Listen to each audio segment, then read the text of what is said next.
You're watching PEGRI TV, Rhode Island's public access channel.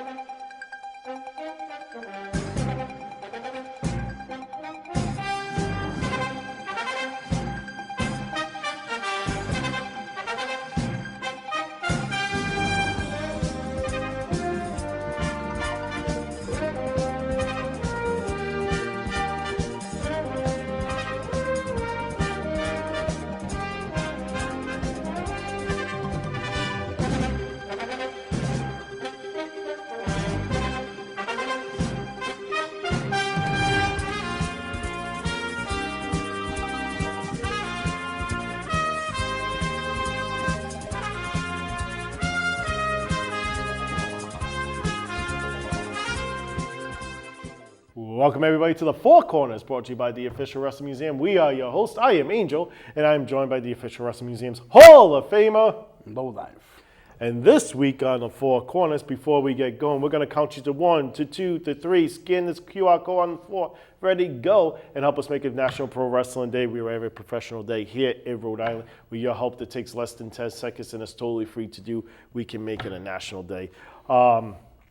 With that being said, today's show is something pretty cool because we're going to be talking about the nWo. Woo. Maybe people that we thought belonged in the nWo that we really like, people that we didn't think, maybe, who knows, right? Now, we also have some people that wrote in. Should we do them at the beginning or the end of the show? What do you think? I don't know. You're the host. I'm only the co-host. So. Yeah, well, you're the Hall of Famer. Okay, well, let's. Why don't we get these? So we have some people that write in. We've been saying that we were going to do this, so we've got 4 of them that we picked. Mike from Providence, the ECW group, he picked RVD, Sandman, Taz, and Sabu for his 4 corners. Yeah. David from Cranston, he sent in for ECW as well, too. His 4 corners was Tommy Dreamer, RVD, Shane Douglas, and Chris Candido. Okay. Tommy from Pawtucket. I don't think either one of us picked Candido, but he definitely was a name for ECW. Absolutely, and he's the Official Wrestling Museum's Hall of Famer. ECW name group for Tommy from Pawtucket. His 4, I think he kind of cheated on this one. The Dudley Boys, FBI, RVD, and Sabu. Well, that's like 8. That's like 8 people. Yeah. So if they were building the monument behind here, it's the heads and then the little shoulders. He was naming the shoulders too. Okay. And then Lori from Pawtucket did the celebrities. Her picks were Logan Paul, Bad Bunny, Snoop Dogg, and Steph Green. Okay. And Steph Green actually took a Smile Up challenge, and Logan Paul as well too. So those are cool too. Seth Green? Yeah. What did I say? He's a different guy. Really? Yeah. I don't know. That's what's on the paper. That's what that was written down to me. I don't know what you're talking about. Yeah, fine. All right. Okay. Bad Bunny, he's someone I didn't even think of. Right. He's done pretty good. So we're going to do nWo today. We're going to have some fun with that. And did you want to go first? Did you want me to go first? I haven't. Like I said, when we do these, it's like, what are we going to do? We talk about it.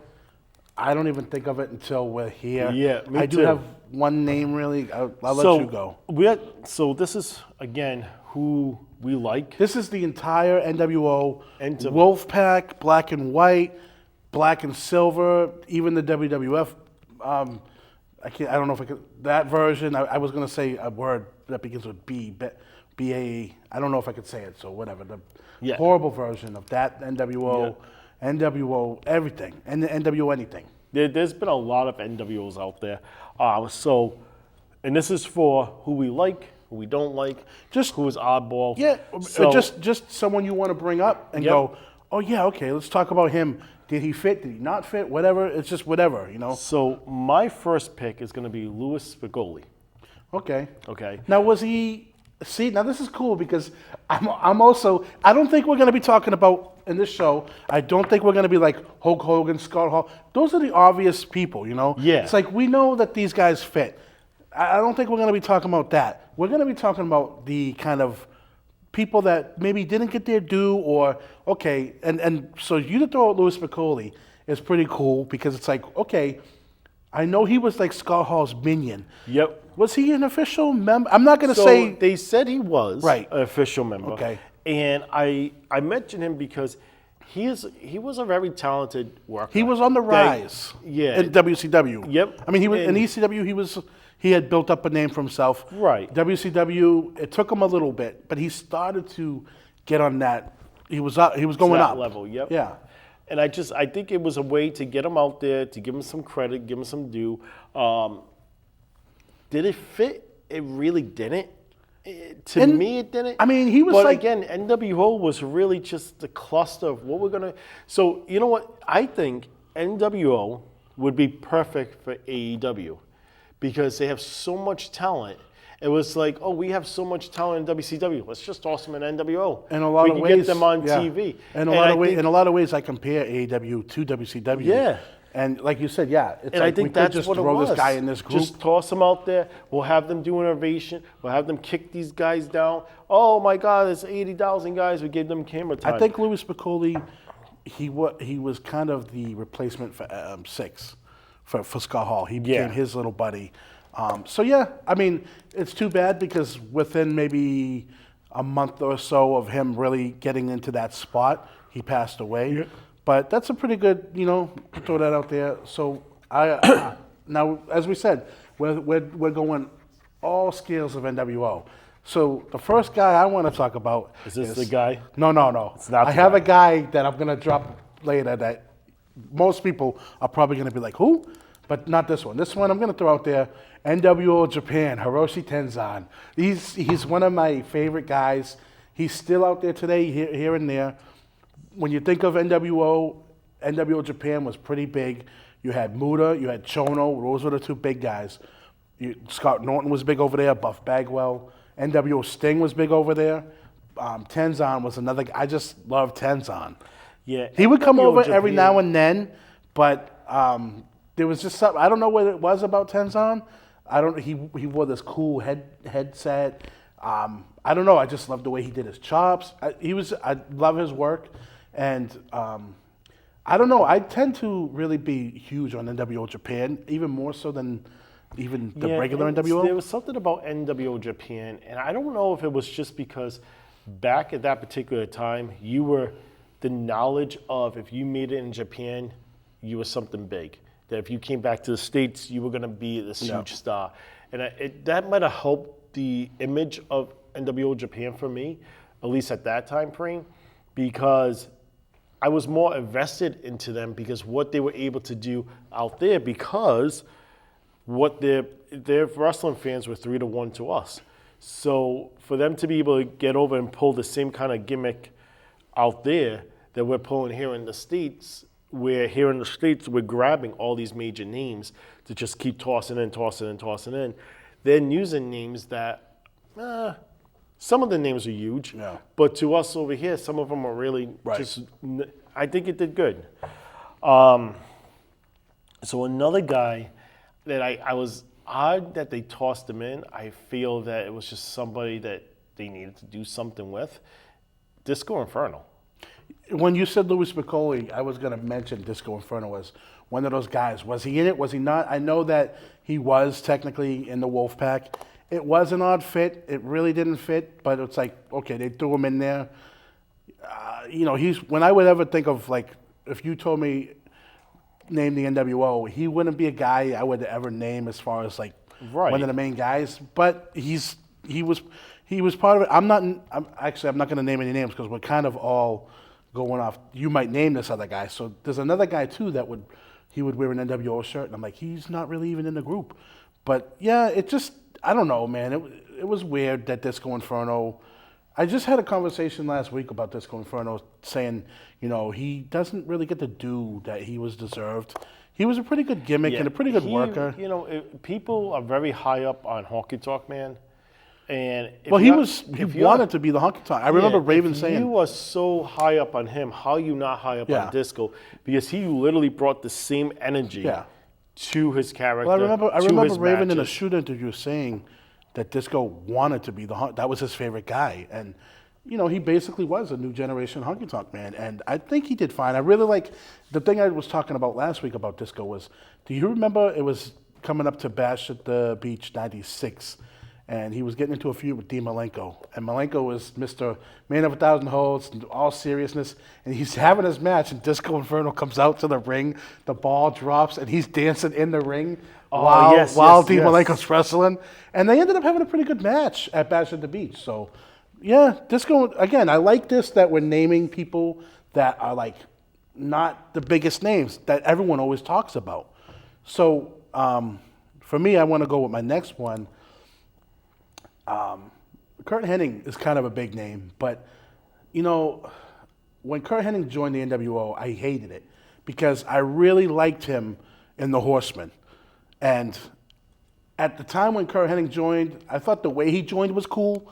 In the War Games match, he came in with the handcuffs and then all of a sudden turned on the nWo. Yep. But the thing about it is, I felt like it was unneeded because it was like, okay, another guy's joining the nWo.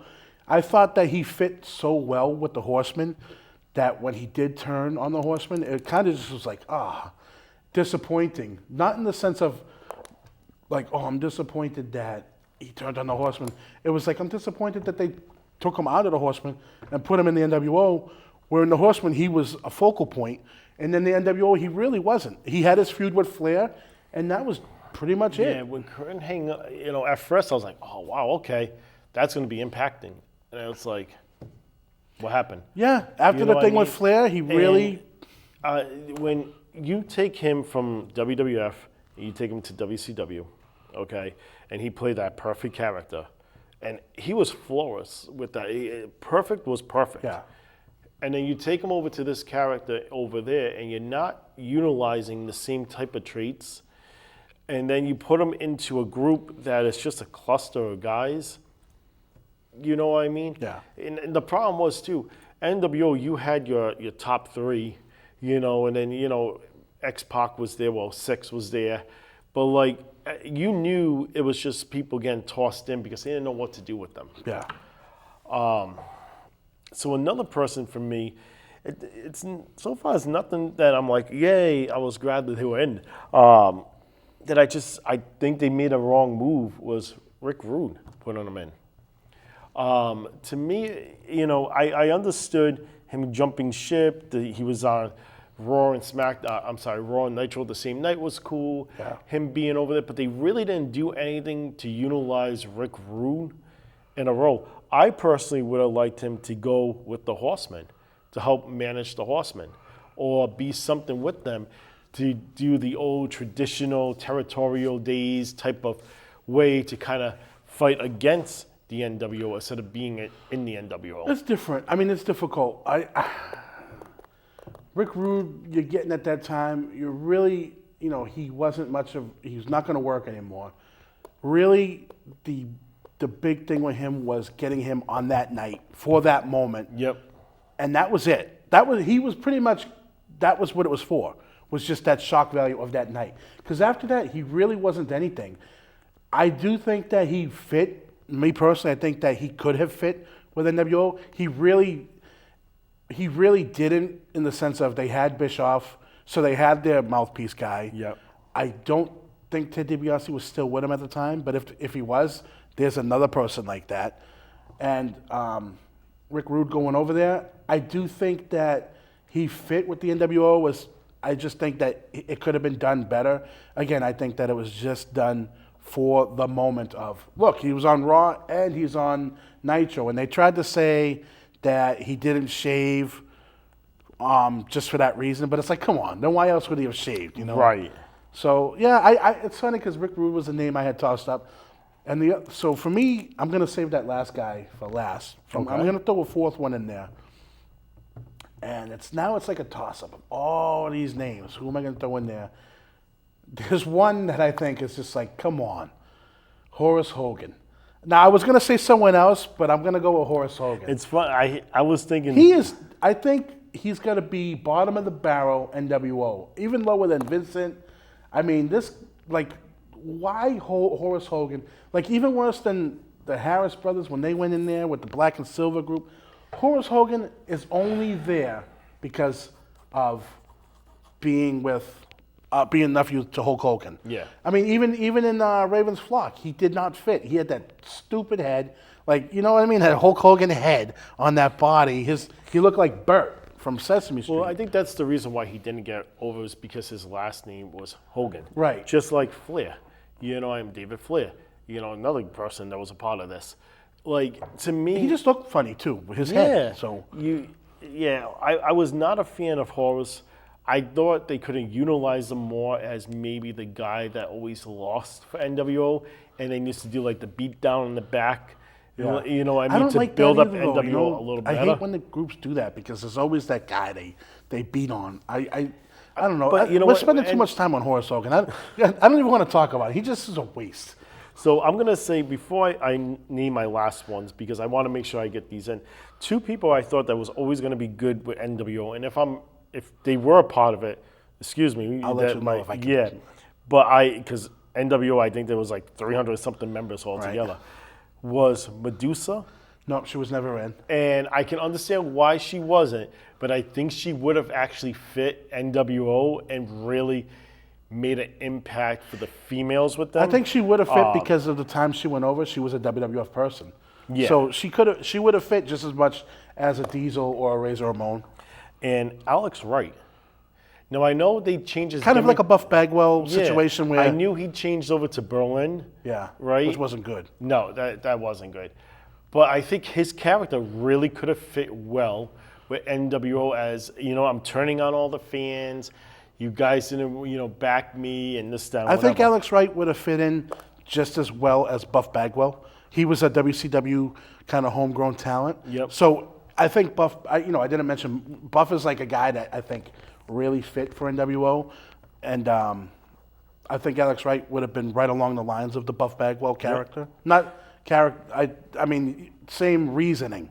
Here, just like the Giant. Yep. He was a WCW guy. Now you got a contingent of WCW guys that maybe could have eventually spun off onto their own thing, True. But My fourth, okay, and this is going to be somebody that I actually liked being a part of NWO. I think this is probably one of the smartest moves WCW did with NWO was Nick Patrick. Okay. Okay, having their own referee. Yeah, Nick that was Patrick cool. was the best guy to do it with. His mannerisms, his facial expression. Did you like the when I'm like? history. It was cool because the early parts of NWO was like when they would wrestle and have a match on WCW Saturday night. Yep. And it would be the black and white, empty arena, black and white. Referee would have the mask on. Yes, Nick Patrick. yep. Yeah, it was cool. They did the heel ref in a different way. They had their own referee. Yep. I think that was a home run for NWO. NWO had a few home runs. Yeah. You know what I mean? But I think the cluster of so many people just randomly, like there's weeks that there was just people out there like, oh, they're in NWO? Right. Oh, okay. And then you never seen them again. Yeah, like, okay, so now that we've picked our four, because the fourth guy I'm going to say, this isn't him, but when I talked about there was a guy that was walking around with an NWO shirt on, Rick Steiner started wearing an NWO shirt. Yeah. And it's like, is he in it? He was never really in it. He just was wearing one, and they used to say, oh, he's doing that to mock the NWO. Well, this that's was what it after was. like NWO was like disbanded. Well, yeah, it was supposed to be to mock it and to mock his brother and to start a storyline with them two. But they were together at the time, I think, even. This is now when... Yeah, but I think they wanted to break them off, and they wanted to have Rick have his own... Because remember, Stevie Ray joined NWO. Yeah. You know what I mean? So I think they wanted to kind of mimic the Harlem Heat type of spread, but with the Steiners.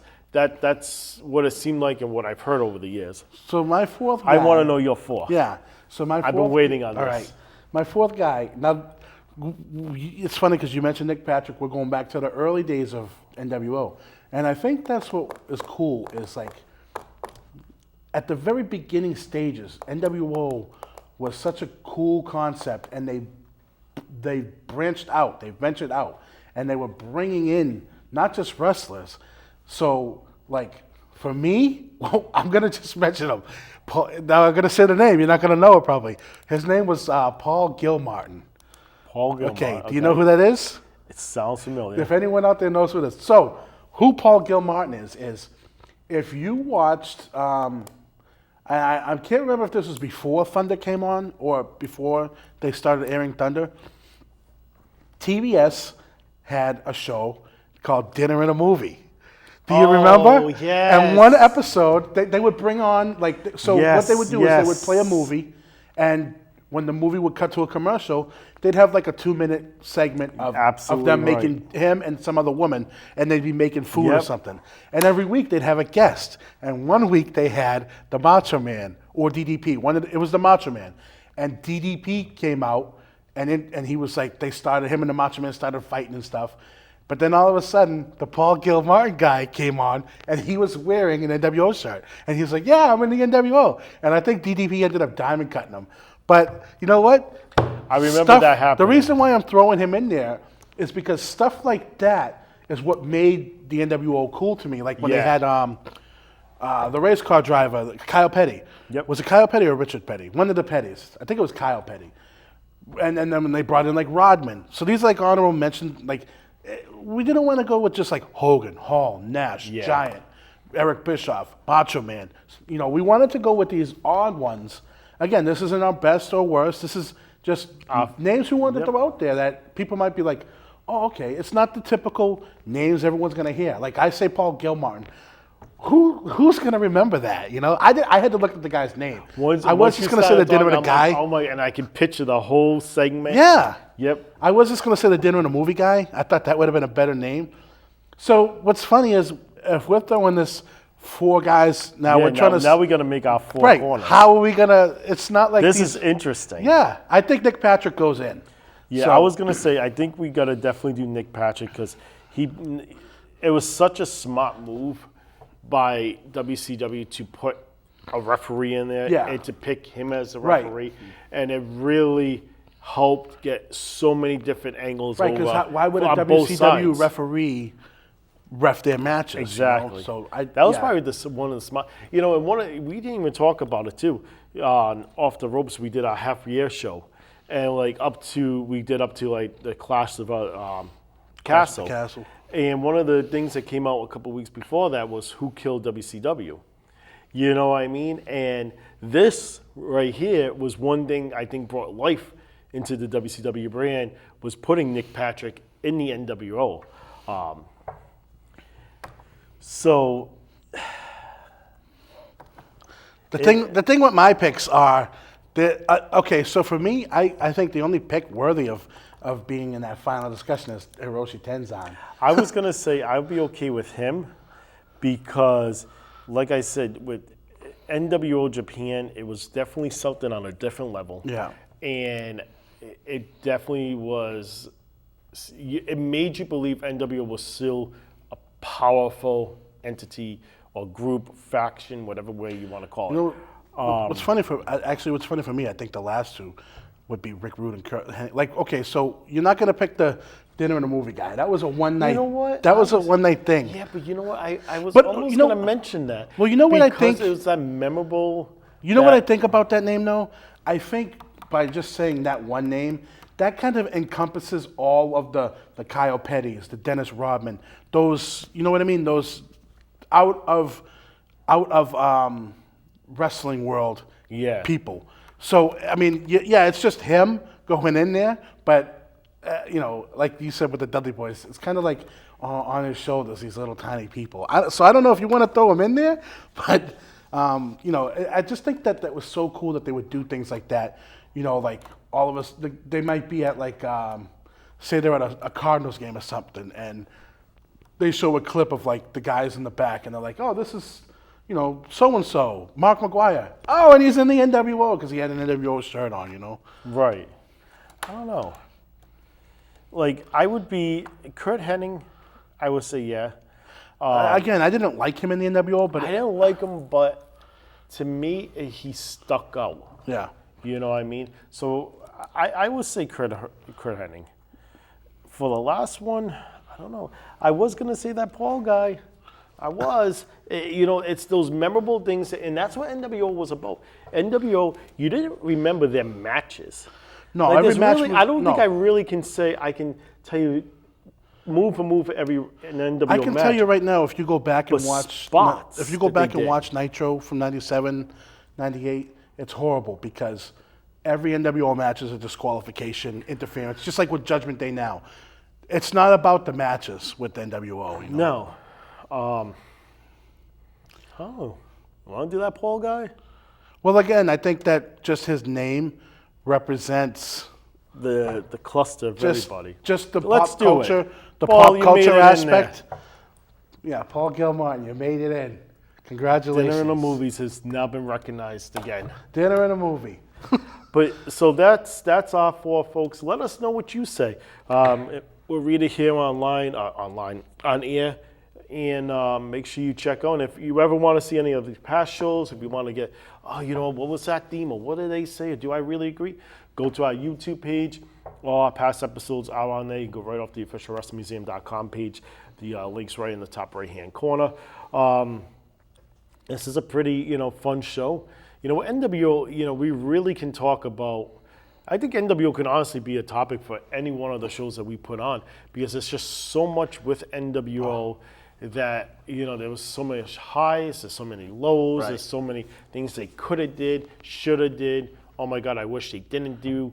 I could talk about NWO all day. I mean, I'm such, Demolition and NWO for me are and Great Mood are my favorite things in Your wrestling. go-tos. Huh? Your go-tos all the time. Love NWO ever since day one. Big NWO fan, big Demolition fan. When Bret Hart went in, okay, we talked about him me. recently. It just was I don't even understand. Was he in? Was he not in? They really botched that. I think the problem with that was they wanted to, or they were hoping for something to go on, and it just wasn't allowed to go on by people who play politics. We're putting Bret Hart in. I really think they should have made him the face of NWO, the power I think guy. he should have been the one going against him. You bring him in, like I said, bring him in. We talked about this with Starrcade. You bring him in the night after Starrcade to be that guy to go against Hogan. Sting wins the belt from Hogan. He goes Right. on. But at the same time, remember, we talked, they brought in the Hart Foundation, Jim Neidhart and Bulldog, and they never did anything with him. Why not have the Hart Foundation come in too? Right. You brought him in at such a low level because they were jobbing out to Mongo, So. But I would turn around and be like, well, you know what? If we bring him in, make him the new guy that's in charge of NWO. Then NWO is over here crushing WCW. NWO is also crushing the ratings for WWE. I would have preferred him to be that against time. NWO, but to lead like a WCW faction, and him. I know he's not WCW guy, but have him come in and be, because it just seemed like a lot of times it just seemed like, okay, we'll get WCW. We signed this guy, like a guy I was going to mention, Brian Adams, Crush. Yeah. They bring him in, and at first he's like, Brett, I'm going to help you, and then he turns on him immediately, like no story or anything, and it's like, did he ever really fit in NWO? Yeah, he could have, because he had the WWF lineage, but they never played into it. And it was just like, it's like what they used to say about another guy. I think I should have mentioned. I think one of the best guys for NWO was Conan. I think he did so much. You know what another problem though with NWO was, and we are running short on time, and this is my personal opinion, NWO was grabbing a lot of the WWE guys that was coming over and putting them in there. And what they were doing was crushing the brand of WCW. Oh, yeah, definitely. So in hindsight, as a company, you were putting over the other company. Yeah. Kevin Nash said that's that. what Kevin Nash, ended up killing him. Yeah, we do have to wrap things Kevin up, Nash folks. said that. He said, me and Scott Hall beat your whole company. Yeah, right. He wrapped everything up. Make sure you guys check out that QR code, scan it for us, and you guys know what they say. Come back next week and see what we throw in the corners.